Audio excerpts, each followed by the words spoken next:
All right, welcome to the syllabus video for personal finance for the spring of 2024. My name is Michael Prentice, and I'm going to be your instructor in this exciting journey in going through the world of personal finance.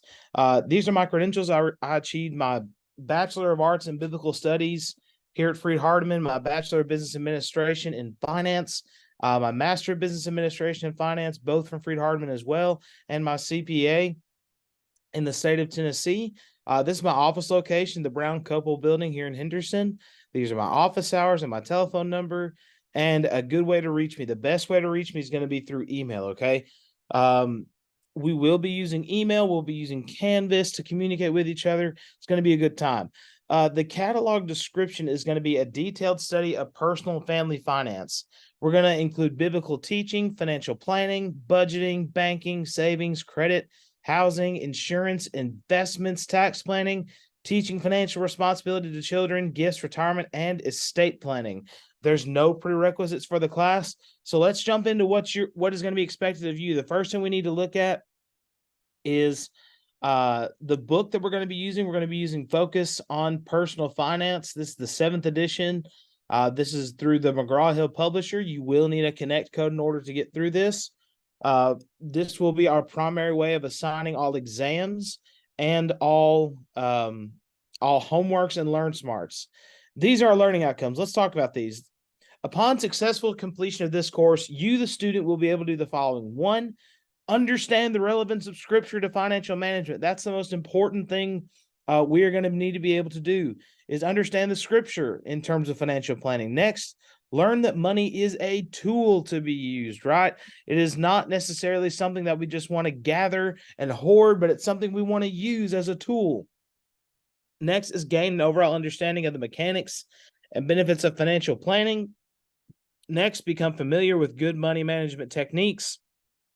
Next, learn the importance of saving to build a long-term success. That's extremely important in thinking about what we need in order to further our goals in financial planning.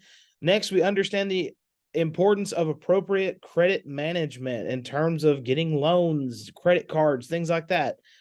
Next, we understand the financial changes to expect over the typical life cycle. Next, understand the principles of insurance for risk management. Next, we need to become familiar with the principles of investing. That's going to be extremely important as well. Next, we become familiar with elementary income and estate tax planning. Now, we're just going to kind of scratch the surface here.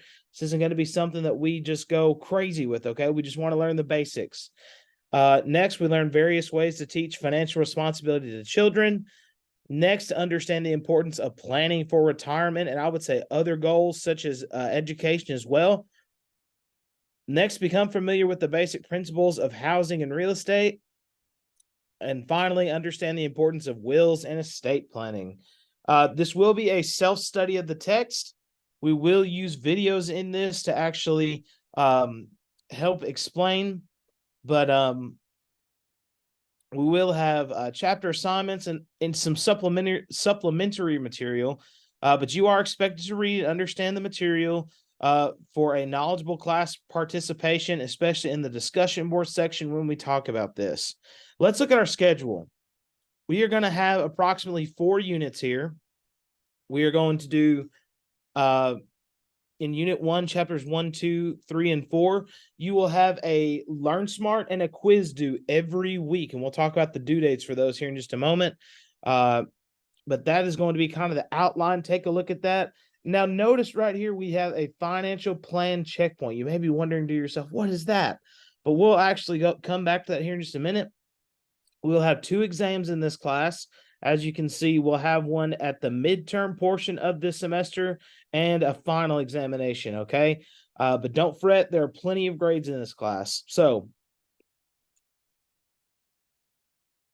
your final grade will be determined by the composite of this. Your chapter quizzes will be 20%. Your course assignments will be 15%. Your course discussion will be 15%. You'll have 2 exams. They'll both total to 25%, and then 25% will be your financial plan.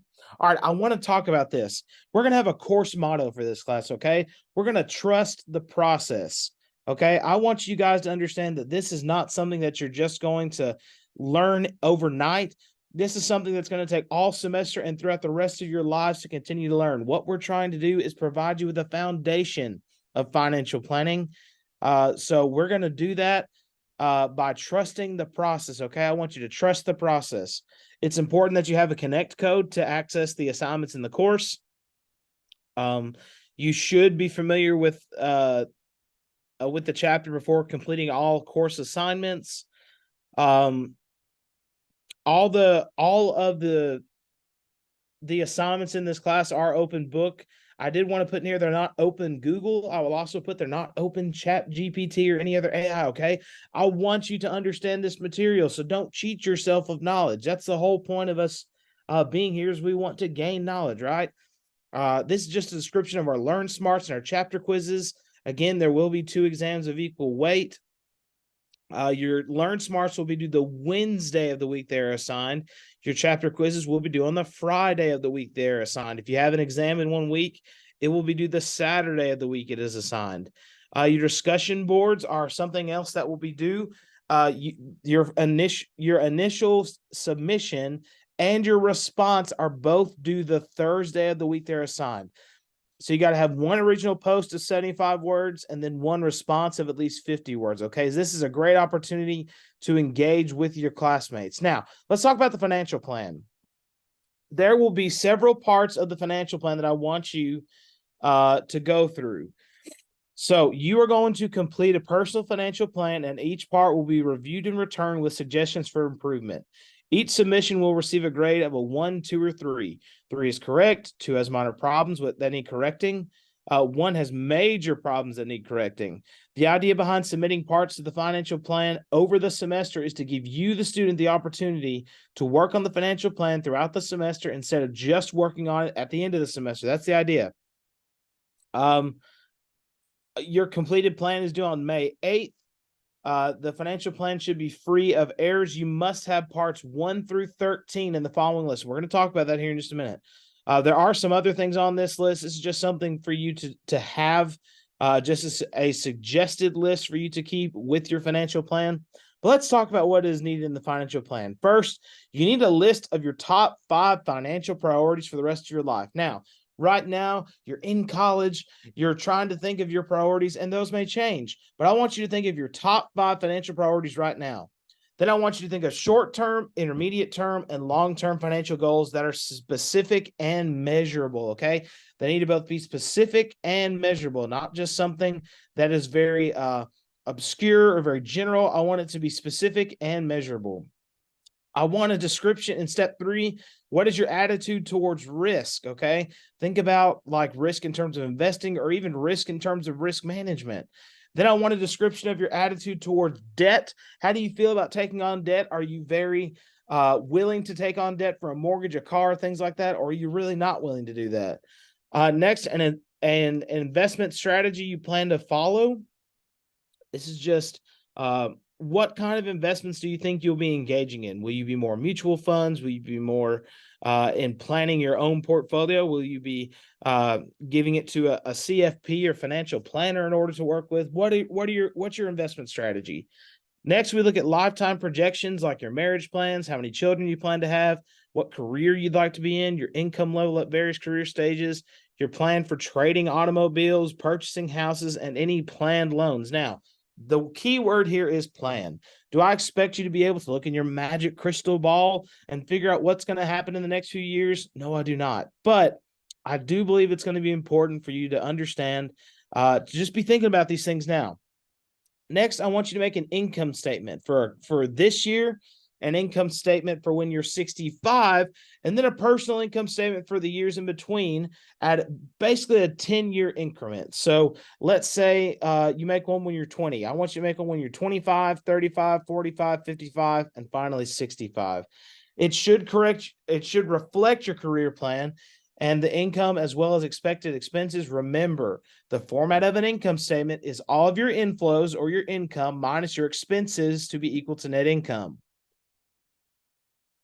Next, I want you to give me a balance sheet. Okay, a balance sheet is all the things that you have right now or assets in the top part. And then in the bottom part, there's going to be all the things that you owe. So like student loans, car loans, things like that.